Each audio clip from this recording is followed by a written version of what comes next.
Okay. I'd like to call to order this meeting of the Urbana City Council. We do have a revised agenda that reflects a presentation by the Regional Planning Commission. Will clerk please call the roll? Council members Brown. Here. Hazen. Here. Hersey. Here. Jacobson. Here. Miller. Here. Roberts. Wu. Mayor Marlin. Here. We have a quorum. Next up is approval of minutes from the November 4th, 2019 meeting. Is there a motion? I move to approve. Oh. I hear Bill Brown moving to approve and Sharice I'll seconding second that. it. Yeah. Any corrections? And we even got Dennis Roberts in the minutes this time, and he's not here. So next time we'll probably put him in by mistake. Well, Dennis would appreciate that he's in. Is there all those in favor, please say aye. Aye. All those opposed? Okay. Any additions to the agenda? Okay. I would add something very special. Today is Council Member Eric Jacobson's birthday, so we'd like to wish him a happy birthday. Oh, shucks. He'll be celebrating afterwards. Absolutely. Okay, next up is the presentations and public input portion of our agenda. I'm going to go with public input first, and then we'll go on to the presentation from the Regional Planning Commission. I have a card from Brother Bobby Gilner. He wishes to express support of his church, but he does not wish to address members of the City Council. Can we ask what church this is? New Free Will Baptist Church is across the street from Booker T. Washington in the back. So the New Free Will Baptist Church. Okay. Okay, gotcha. Thank you. Thank you very much. We also have a card from Debbie Insana related to the climate crisis and building permits. Would you like to speak? I would. Please come forward. And you have 5 minutes. Okay.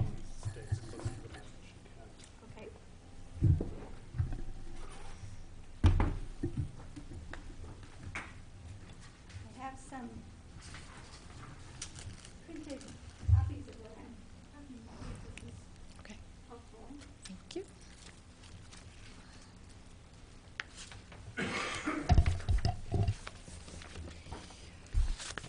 So, my name is Debbie Insana. I'm a home designer and subdivision developer. I developed Brick Houses Road subdivision in northeast Urbana. Ms. Insana, could you speak into the microphone so Sorry. this can be recorded and Okay. heard by the viewers at home? Start over, huh? Okay.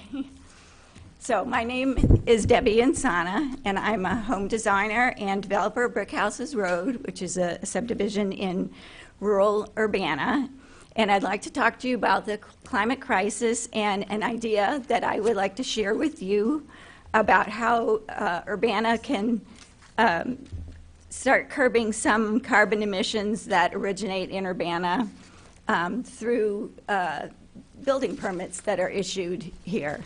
40% of greenhouse gas emissions are caused by buildings on this planet, and since you approve all of the buildings that will be built in this area, I'm particularly concerned about large homes that are built here.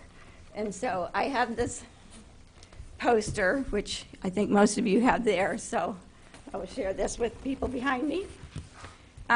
This map here shows that the number of heating and cooling degree days that are in our area is significantly higher than average for the country.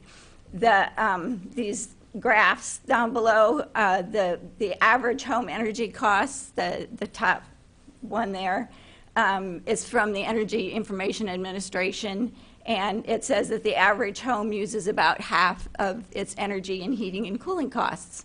But we are not in an average part of the country, and the average home in the United States, new homes are being built at 2,400 square feet. So if you look at how much more heating and cooling degree days we have, the average home energy costs are more like 60% for the average home. But if you're building a home that's more like 5,000 square feet, which Urbana doesn't have a lot of them, but there are some, and that's the building permits that's on the list that I gave you that were issued this in the last 2 years. The energy costs come to be about almost 80% of a person's utility bill. So if a person, and now I built my own house in Brick Houses Road 10 years ago, and I know some people know about it and have toured it. And over the past couple of years, we built a demonstration home, so we now have 2 net zero energy homes in the subdivision. And the results of this were just so amazing that I just feel like it's kind of a shame that we are allowing people to build large homes without building them this way. So when you have a house that is this large. So I have this, the houses that are generally being built today are still being heated with natural gas. And natural gas, burning natural gas creates greenhouse gases, but just the production of the methane, that is used as natural gas causes an even greater greenhouse gas. And so the average home in central Illinois that is using just, and this is just the natural gas part, this is this middle section here. The hot air balloons are equal to 5 tons of carbon dioxide each, and the gray ones are the carbon dioxide that's burned, but the purple ones are caused by just the methane that's released during the mining of natural gas. So the average home is this one in the middle. And a larger home that's around 5,000 square feet is the one on the right. That's this much carbon emissions. This is done over a 40-year time scale because when we built the demonstration home here, we have solar panels on the roof that are what take it to net zero energy, and the solar panels have a 40-year expected lifespan, so we went with the 40 years. So this little diagram here shows the difference in carbon emissions that will come from the demonstration home that we have, which does actually have a little bit of natural gas, or one that's built in the traditional manner. So my proposal to you, my question to you is that when people are building homes in Urbana, wouldn't it be a good idea to try to encourage them to not use natural gas in the heating of their homes? That geothermal heating and cooling is the what I want to say, the substitute for that. And then with solar panels on the roof, which provides the power to run the geothermal, then you've got your carbon emissions down to something like this. And then I ran out of time. Well, this last one just shows you that I know that what I'm proposing is more expensive, but that the savings to the homeowner is significant, $275,000 over the 40 years that they would spend on energy costs, which they wouldn't spend if they built like our houses. And the house that I built is, it's available for touring. I'm trying to get as many people as possible to see it. I would love for you to come and see it and feel it and understand how it works and see if we can't start making some positive steps to where we can change the way people are heating their homes in our area and start reducing some of these carbon emissions. And you have a tour scheduled. When is that? I have tours almost every Sunday. So the house is listed for sale on Zillow, for sale by owner, and the open house tours are always posted there. I will be out of town in early December, so I won't have one then, but I'd be very happy to schedule a tour to anybody who wants to see it at any time. Well, if you'd like to share the information, we could share it with the council members. Yes, okay, thank you. Thank you. Yes. So we have, we retrofitted a large old house with geothermal. And of course, that's expensive. We'll never get our money back out of that. But on the other hand, I think your numbers for new construction, and we knew that, but your numbers for new construction are really very interesting. Is there like a more formal document? Shows how I did this. Well, also just in general, somebody who's thinking about buying a new home or building a new home or developing an area, just some, sort of spreadsheet style numbers for how much they will save on energy, what will be the payback time, and also, of course, to let them know that there are local contractors who have the technological capability to do geothermal. I think the problem lies in that, so this is the second house I built like this, and generally when people go to have a new house built, they don't know all of this stuff about the houses, Right. and they talk to a contractor, and the contractor will propose building the house the way they normally do, because that's the best way they know how to price a house and do it like without losing money. Right. And so what I would like people to do is to come and see this house. And then throughout the house I have posters like this, I have other information like this. And the thing about the house is it's not just one thing. It's not just geothermal, it's passive solar. It is an all-brick house, and all-brick has not been recognized in the way that its thermal mass contributes to, having lower energy costs. And then start to change the way, we need people to start requesting houses being built this way. On the building permits that, the list that I gave you, of all of those houses, they're almost all probably being built in the conventional way based on the price for their building permit and their square footage, except the one at the bottom, which I don't know personally, but the one on Meadow Drive the building permit is by Tom Lowe, and he built our house, which I coached him through because he didn't know all of these things at the time. And I do know that it's getting solar panels put on it as it's being built. So it's probably the only house that's close to a net zero type of house that's being built. But the thing is, we're leaving it up to people to figure this out all by themselves. Whereas if we could kind of make this more of a come look and see, which I would love for everybody to come and look and see at this house, because most of the time when I do get people in it, they don't want to leave. I mean, they're just kind of amazed, and there's so much to know about it that your brain hurts, when you're in it, just trying to figure out how cool all of these things work together and all that kind of stuff. Well, again, we'd be happy to share that information if you Okay. can send it to us. Yes, well, Yep. I will send it to you. Okay. I have sent Thank it you to very much. Thank you. Mhm. Okay, we have one other public input card from Robert Lakey, who wishes to speak at the time of the discussion on the lease to Prairie Fruits Farm. So we'll wait for the discussion. We have one presentation first.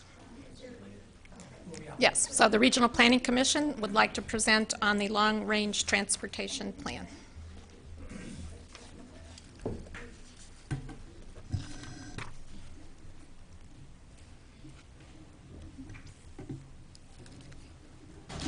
Thank you.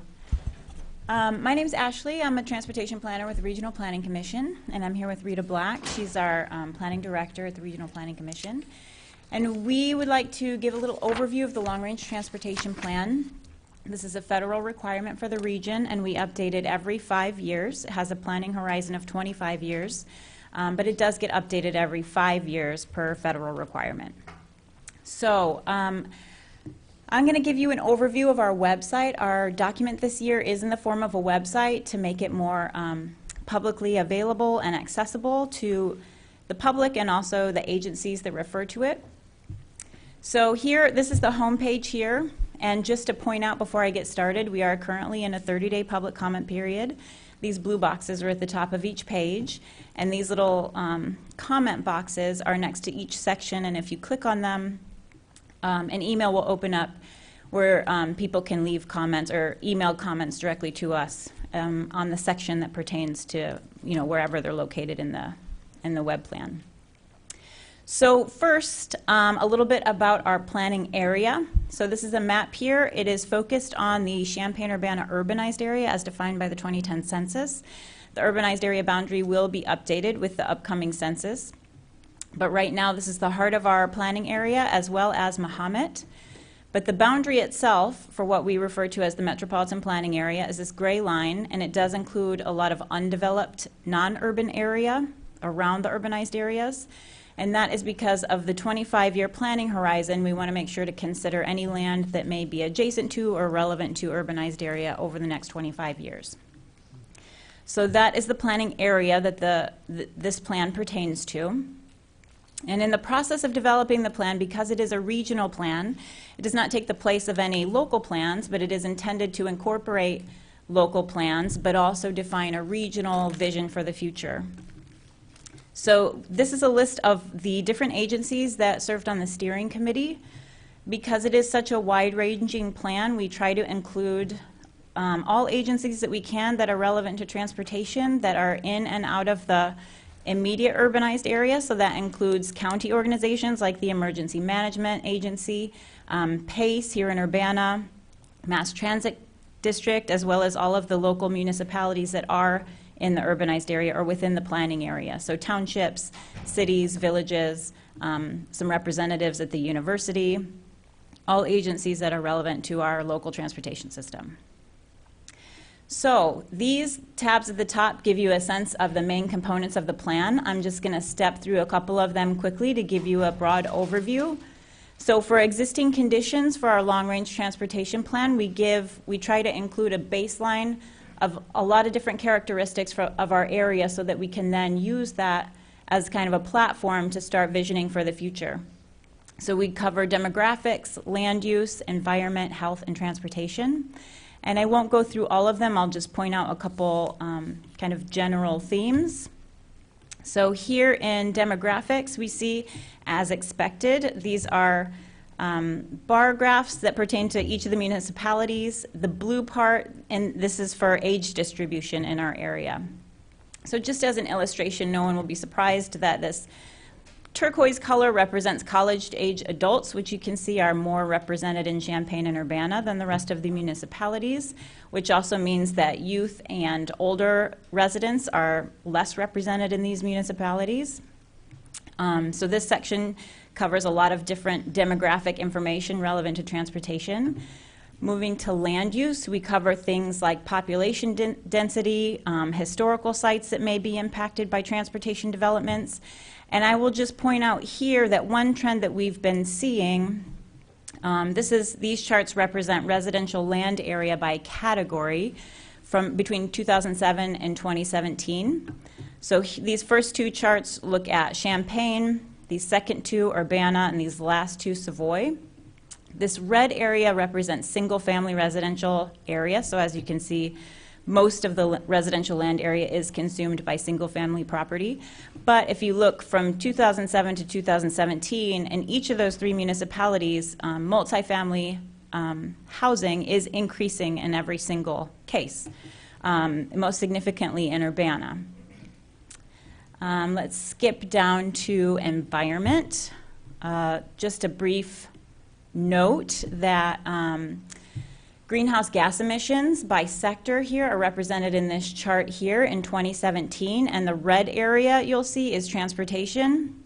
Fully 29% of our greenhouse gas emissions in this country come from the transportation sector, and within that, the vast majority, almost 60%, come from light-duty vehicles, so the personal vehicles that we drive every day, not necessarily aircraft and rail or the big trucks, but the majority come from our light-duty vehicles. And we heard a lot of public input throughout this process about people being concerned about the future of our transportation system and how can we reverse this trend, how can we increase biking and walking to not be contributing so directly to that problem.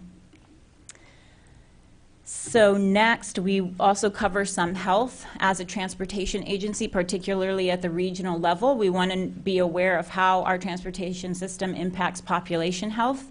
So that involves understanding how our walking, biking, and transit network can help people get more physical activity, as well as how emissions in the local area can contribute to respiratory illnesses. So we do collect information and have tried to make some local correlations to active transportation infrastructure, walking, biking, and transit infrastructure as related to local rates of diabetes, obesity, and respiratory illnesses. This is an ongoing research project that we have, so some data is presented in this section on health. And then lastly, the transportation section covers a lot of information on each mode of transportation in the region. The only thing I'm going to look at in this section, because there's a lot of information here, is I'm going to point out this commuting mode chart for workers 16 years and older. You'll see here Urbana has the highest level here in this particular chart. This chart is showing how people are getting to work. This is the only, oh, I'm sorry.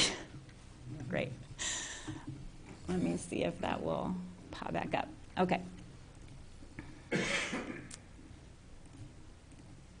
Whoops, sorry. Okay, back to commuting. So this chart, as soon as it comes back up, shows us how people are getting to work. This is our only consistent data source for knowing how people travel around our community on a daily basis. So orange is public transportation, red is walking, dark green is bicycling, dark blue is taxi, motorcycle, other, green is worked at home, turquoise is carpool, and the rest of it is driving alone. So you won't be surprised that most people are driving alone, but that particular option is much smaller in Urbana than it is even in Champaign or Savoy or Tolono. So we're pretty proud in this area that in general we have higher rates of active transportation than the state or the country overall, but in Urbana in particular, a lot more people are walking, biking, and taking transit to work or school. So the other part of our existing conditions data collection was that we did a significant amount of public outreach. So we did over, I think, 17 events in the summer of 2018 to get information from local residents on what they think are the strengths and weaknesses in our local transportation system. So when we did this process, we developed it as how should I say? Instead of holding traditional meetings, we try to go to big events where people are already at to make it as convenient as possible for people to participate. On top of that, we identify locations where traditionally underrepresented populations live or work so that we can try to target members of the community that maybe haven't been brought into the process before. Sorry, this is taking a little bit of time to load. But I am just going to scroll down so that I can show you our input map. Your local planners have all of this data as well. So we use it to identify regional priorities, but we know this is also important information for local planners to consider when they're developing their transportation budgets or other infrastructure priorities. I might have to wait for that to load a second.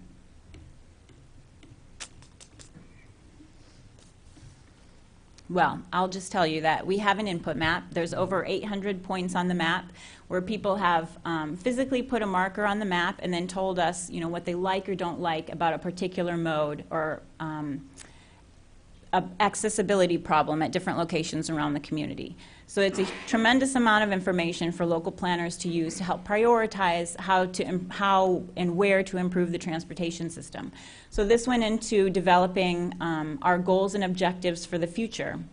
Another part of that public input process had to do with a survey where we asked people to, and that is not going to load either, where we asked people to tell us what they think were the top priorities in the next 25 years for the transportation system.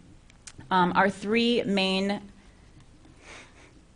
takeaways from that question about future priorities were climate change and the environment, transportation accessibility for all, and walking and biking for health. So as you can see, again, repeated are people's desire to help improve the environment and also have better health by just being more active throughout the day and being able to walk and bike to their daily destinations. I will say, too, that in Urbana in particular, the public input showed trending a little bit higher than the other areas, that the environment was consistently ranked more frequently or as a higher priority in terms of future goals. I'm not sure if it's going to load well, but okay, we'll give it a minute. So when it comes to future goals, we take into consideration federal goals, state goals, and then we use our local input to develop local goals for the region. And so there are 5 main priorities for goals in the region: safety, multimodal connectivity, the environment, the economy, and equity. So for each of those goals under the Goals tab, if this was loaded, you would see a table that has goals and objectives for the future, as well as data sources and what else? Tangible performance measures. So on an annual basis, we track all of the measures in the LRTP so that we can see how much progress we're actually making toward these goals of better quality environment, better equity and transportation access, all of the priorities we have listed. In addition to that, after this very specific performance measures, we also have a list of strategies and responsible parties that are related to the goals so that we know, if we aren't doing good on a goal or if we are doing good, who's responsible for that or what extra strategies could we take to make more progress in that particular area. So we have some general goals. Hopefully you all had a chance to look at this ahead of time since I can't show it to you now. Let's try another tab and see what happens. Okay. Oh, should I just try it on a different browser? Let me try that. So one of the main functions of the Long-Range Transportation Plan and why it is a federal requirement is so that the federal government can have a sense of our future transportation investment priorities. So when we're talking about this plan, we are taking a lot of local input, but we're really focused on regionally significant, large-scale projects that may require federal funding in the future.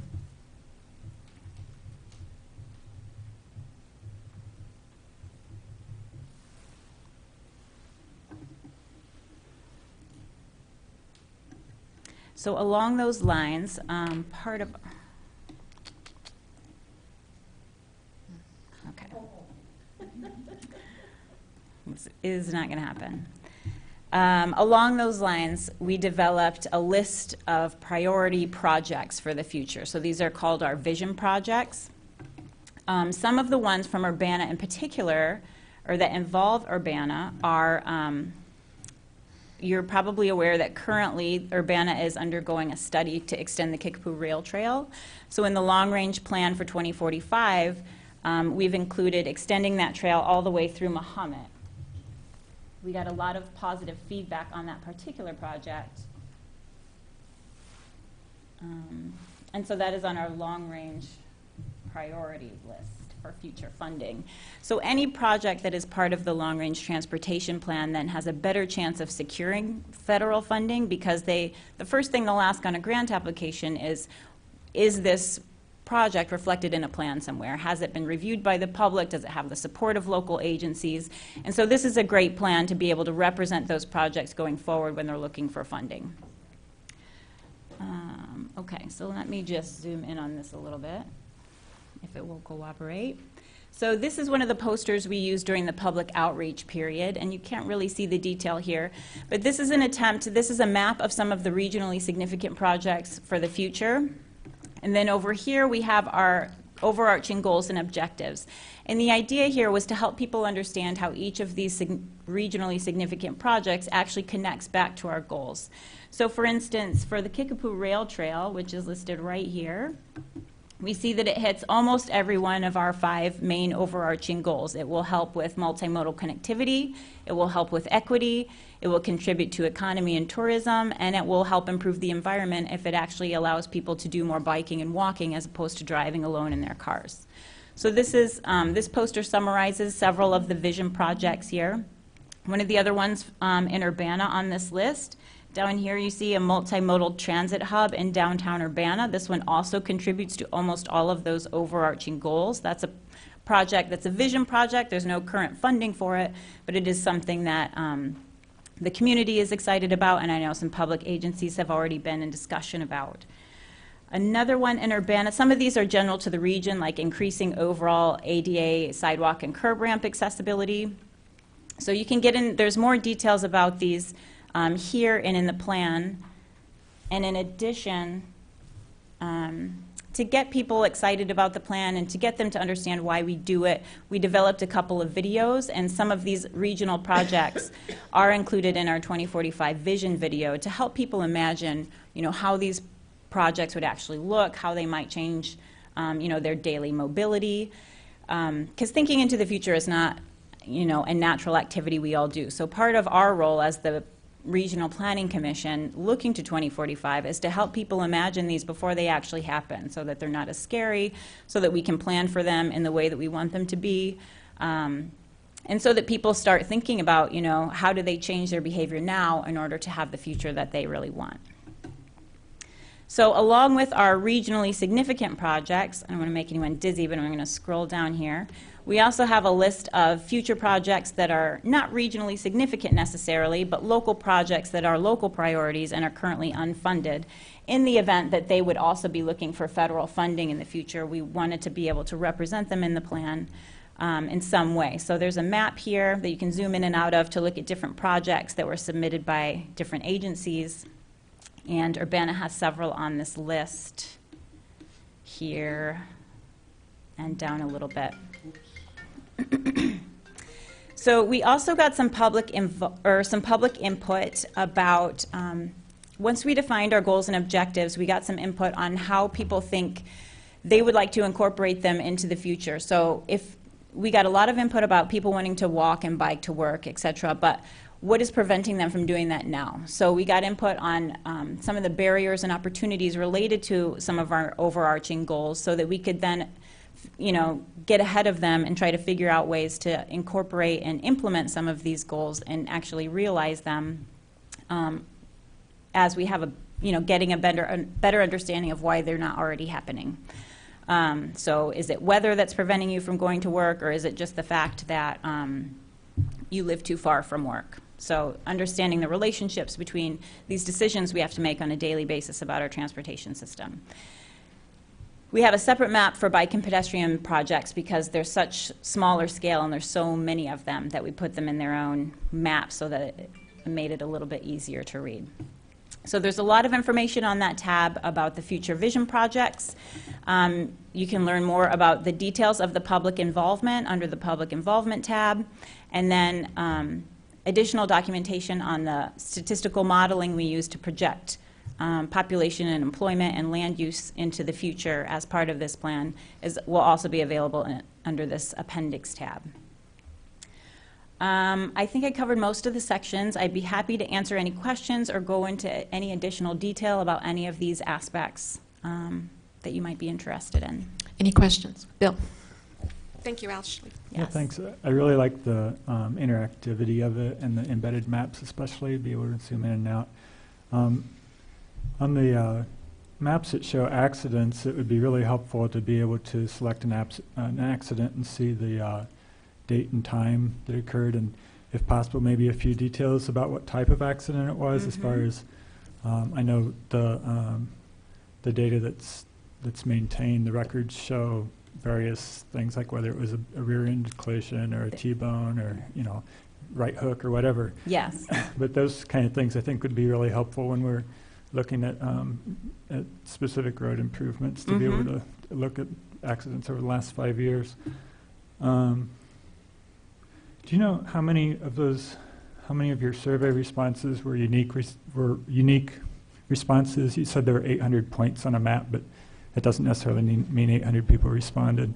No, it doesn't. There were some repeated responses, but we do check for kind of over-repetitive responses because we can track by IP addresses just to make sure we're not getting a flood from one particular computer or something. And we didn't have any with more than 10 locations on a map. So we don't necessarily know how unique they are because we also don't know which came from like the public library or which came.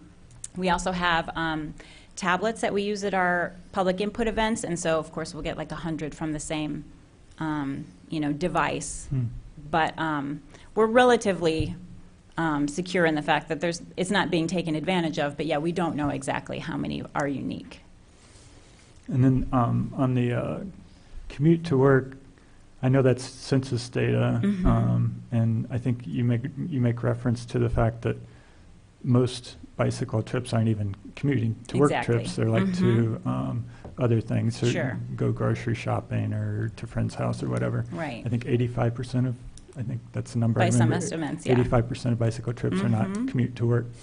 Are there any other sources to get a metric that tells you more of mode share rather than Yeah, that's a commute really to good work. question. So one thing that we're doing in order to get more data on, particularly on walking and biking, is we're in the process of installing, we've secured them, but they're not yet installed, 6 permanent counters that will be in the community that will give us 24-hour counts for biking and walking. In addition to that, we've been doing some more just manual counts around the community at specific locations. Those have not been assessed yet as part of, they couldn't be incorporated in the long-range transportation plan, but that's something we're in the process of doing. And then one last thing is we got a little bit of funding this last year to administer a pedestrian and bicycle survey. So it's just a paper survey that was sent out to households around the community. But we did get a decent response for that. So we do have that survey report will be coming out soon that should give us a little bit more information, not necessarily on the number of trips, but bicycling and walking behavior in the community to give us a better sense of where people are going, what time of day, or if they're not going, why not? Like, why not using a bicycle or walking? I know a lot of our newer intersection or newer control devices at intersections have bicycle recognition, video recognition through the stoplight, and I think some of them have the capability to count bicycles, but you have to pay extra for that. Do you know if RPC has a source of funding that they could contribute towards some of these intersections? That's a good question. That is actually not something I'm familiar with. I don't know if, Rita, you know anything about that? Or is there any grant funding that would, because Urbana probably can't justify it on our own, but if somebody else says it would be useful? Every year, IDOT release a call for projects to use state planning and research fund. Could be a possibility that we can apply for that to get that funding. But what we are doing at this time, we ask for funding through that kind of funding to IDOT. And we have just collected, Ashley said manual, but what we are doing is video counts at 25 different locations in Champaign-Urbana for 12 hours, from 7 in the morning to 7 in the evening. And we have detailed data for each hour related to the different people using the intersection in terms of the different modes of transportation. We have counts of vehicles, pedestrians, bicyclists at each location. The cost is not cheap. Every single location costs us about $500 for processing the 12-hour counts. And in addition to that, we have to pay for the camera and for the person installing the camera and all that. You just get 12 hours, and if it's, you can't predict the weather, and I don't know, there's all kinds of... All that, yeah, okay. Exactly. Well, thanks for trying. I think but that's we really have helpful. now collected at 20 different locations. There are 5 more that we are collecting throughout the whole community because we want to have that base data collected, if possible, every 2 years. But the problem is funding. Hopefully, we'll be able to get more funding to keep collecting that data on a regular basis. Okay, thanks. Mm-hmm. Any other questions? Sharice? I just wanted to know, because you did surveys, you're going from your surveys online. I think I filled out a survey from the mail. Did you send out? You sent out the surveys? bicycle and pedestrian survey went out by mail. Okay. And then the LRTP surveys we did in person at events and also just online advertising, trying to get people to fill them out online.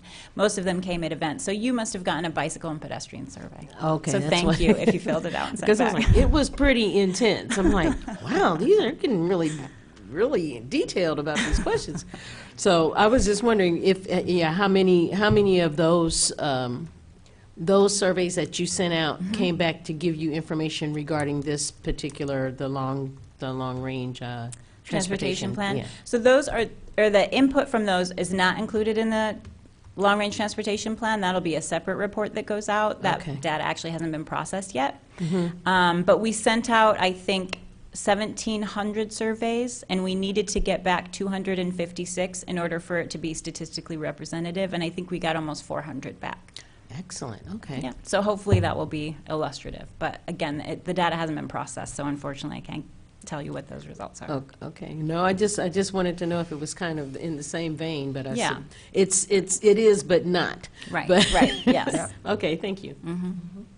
Any other questions?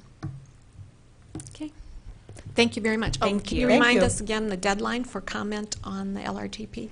The public comment period ends on Thursday, November 21, Okay, which is this Thursday.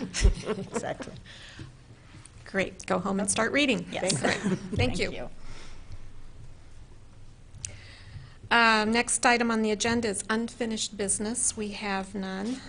And we're now coming up on reports of standing committees. The first item on the committee report is the Prairie Fruits Farm lease. So I think before we hear from our committee chair, I'll take the public input from Mr. Lakey.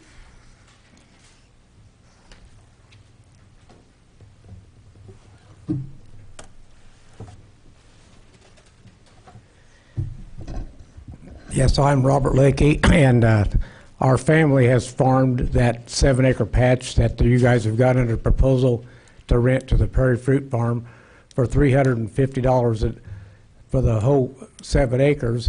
And we were never even contacted about anything about a price to be paid.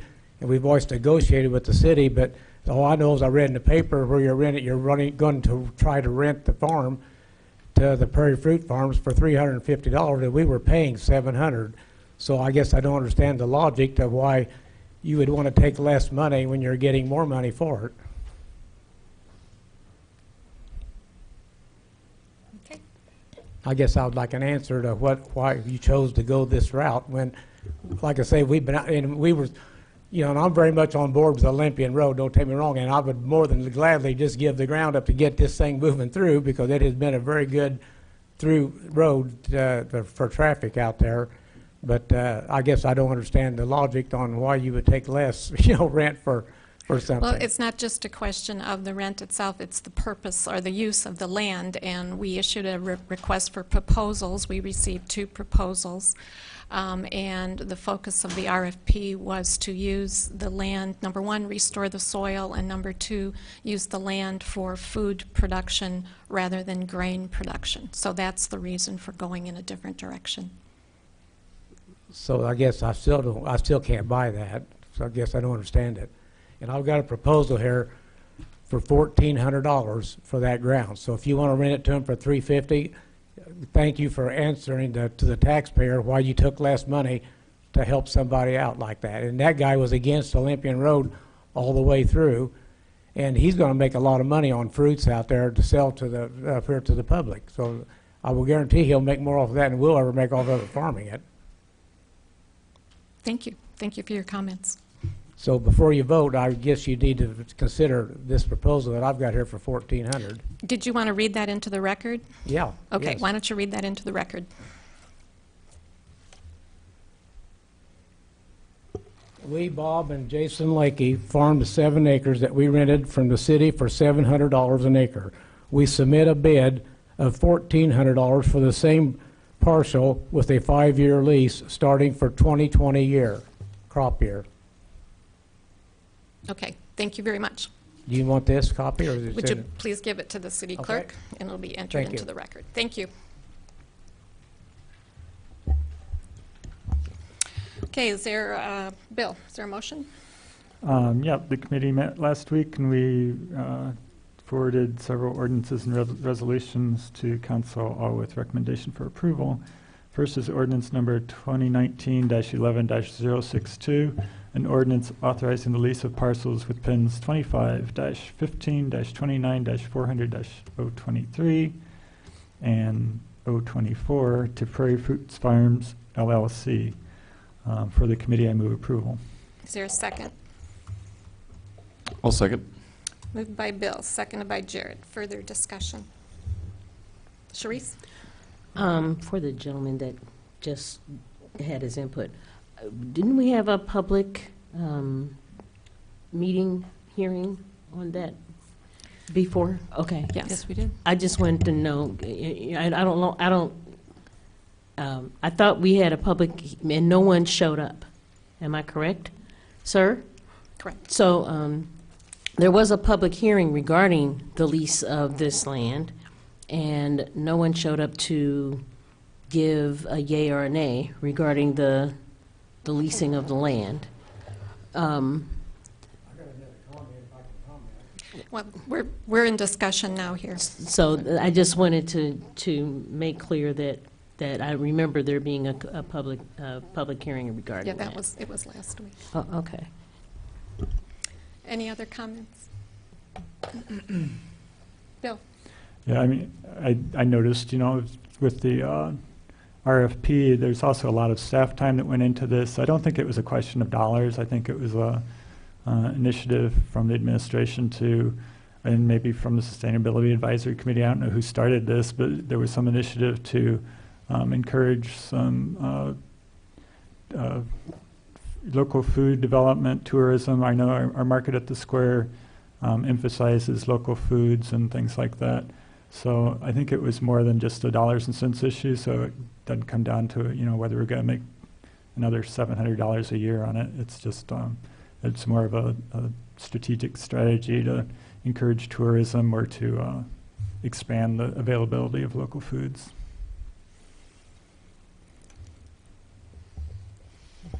Okay. Is this a roll call? Will the clerk please call the roll? Councilman Brown? Yes. Councilmember Brown? Hazen? Yes. Hersey? Yes. Jacobson? Yes. Miller? Yes. Roberts? Oh, I'm sorry, Mayor Marlin? Yes. And that motion passes. Councilmember Brown? Yeah. Next is resolution number 2019-11-044R, a resolution authorizing a small cell license agreement with AT&T. For the committee, I move approval.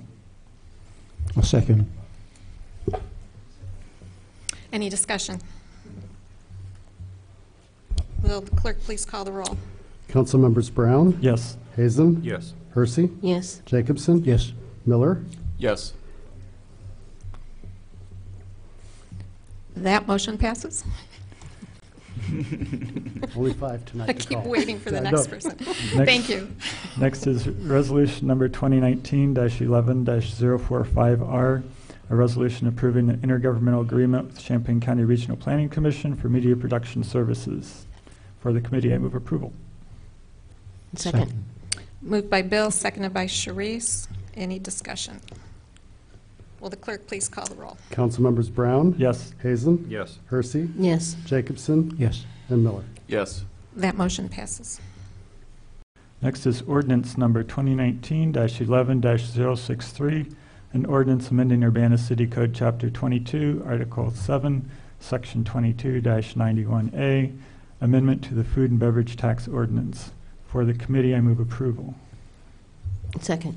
Moved by Bill, seconded by Sharice. Bill? Yeah, with the absence of Mary Alice and Dennis, I think I'd like to hear what kind of input they have on this and have further discussion. So I'm going to move to defer. Is there a second? I'll second it. Moved by Bill, seconded by Dean, and under council rules, this automatically would be deferred to the next regular city council meeting on December 2nd. December 2nd. Oh, okay. Next is ordinance number 2019-11-064, an ordinance amending Urbana City Code Chapter 22, Article 5, Section 22-60 through Section 22-65, amendment to hotel motel use tax. For the committee, I move approval. I'll second it. Moved by Bill, seconded by Dean. Further questions or discussion? Will the clerk please call the roll? Councilmembers Brown? Yes. Hazen? Yes. Hersey? Yes. Jacobson? Yes. And Miller? Yes. That motion passes. And last is ordinance number 2019-11-065, an ordinance approving the extension of final plat approval, Union Garden subdivision plan case number 2364S18. For the committee, I move approval. Second. Moved by Bill, seconded by Eric. Further discussion? Will the clerk please call the roll? Councilmembers Brown? Yes. Hazen? Yes. Hersey? Yes. Jacobson? Yes. And Miller? Yes. That motion passes. Thank you, Bill. Under new business, we have resolution number... Reports of special committees or officers? Oh, here we are. Sorry. Reports of special committees. Reports of officers. Okay. Next is resolution number 2019-11-046R, a resolution estimating the tax levy fiscal year 2019 to 2020. For the committee, I move approval. Second. Moved by Bill, seconded by Jared. Any discussion? Will the clerk please call the roll? Councilmembers Brown, Yes. Hazen, Yes. Hersey, Yes. Jacobson, Yes. Miller, Yes. and Mayor Marlin. Yes, that motion passes. Last item on the agenda is an appointment to boards and commissions. I'd like to submit for your approval appointment of Mikhail Lubiansky, who's as Vice Chair of the Civilian Police Review Board. Mr. Lubiansky is an associate professor in the Department of Psychology at the University of Illinois. He has experience as a restorative justice consultant, educator, and facilitator. He has spoken actually before City Council on a number of occasions, and he has served as a member of the Police Review Board since 2016. I'll move approval of that appointment. Okay. I'll second that. Moved by Jared, seconded by Eric. All those in favor, please say aye. Aye. All those opposed, same sign. That motion passes. And with no further business before the council, this meeting is adjourned. Now we move to new business. Under new business, we have resolution number 2019-11-047R, which is a resolution amending an Illinois Jobs Now grant agreement. Carol?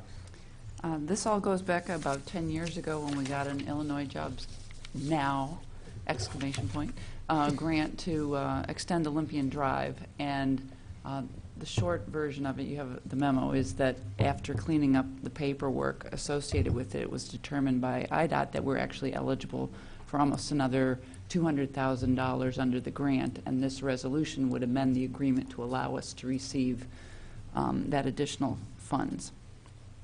And I recommend that the council approve it. It would be $192,229.41 to be exact. I'll move that we approve that resolution. We need to, point of order here, we need to move to defer or to suspend the rule on the resolution on resolutions. So I'll move to suspend the resolution on resolutions. okay, is there a second? I'll second to suspend the resolution on resolutions, although I haven't the slightest idea what the heck that means. You just love saying that. I'm going I don't want to say it. to recommend a change in that rule. Well, at this point, I need all those in favor of suspending the resolution on resolutions, please say aye. Aye. All opposed, same sign. That allows us to vote on this item tonight rather than sending it through committee. Okay. Now we need a motion to get this on the floor, and we'll have discussion. So moved. Okay? I'll Second. I'm going to give that to Eric this time. it's All his right, birth- because it's it's his his birthday. birthday. Bill, you had a question? Yeah. So as far as the budgeting goes, so this $200,000 had been budgeted and spent, so will it get rebudgeted for capital improvements, or That's an Elizabeth Hannon question. what happens to this money? I'm learning my way around IDOT, but I don't know that what happens when the money comes back. So I don't have the report in front of me, but as I understand it, this is grant money that's related to a project that was completed at some time in the past. So we'll have to determine which fund that belongs in, which is one of our capital improvement funds, certainly, I think. And then it would get allocated through the capital improvement planning process. Sharice? So is this like a check that IDOT just writes to Urbana saying, hey, you get this money, and it's targeted toward something within the transportation area of Urbana? That, I mean, you said we already did the project.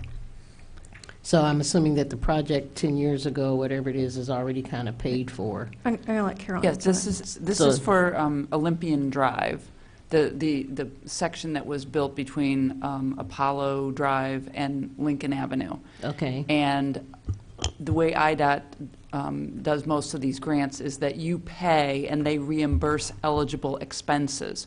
So there were certain expenses that were eligible under this Illinois Jobs Now grant, and there there were 3 different projects that were, the entirety of it had been broken up into 3 different discrete projects, and we hadn't kept the funding separate. And so we thought we had maxed out the grant money, but then after the funds were all sorted out, it was determined that we actually were eligible for another almost $200,000. So I think what Elizabeth is saying is we've spent the money on the project. When it comes back, there's a big, you know, there's some big pots of money in the capital program, and this will be returned to whatever pot it came out of originally. Is that right, Elizabeth? Yes. Okey doke. Thank you very much.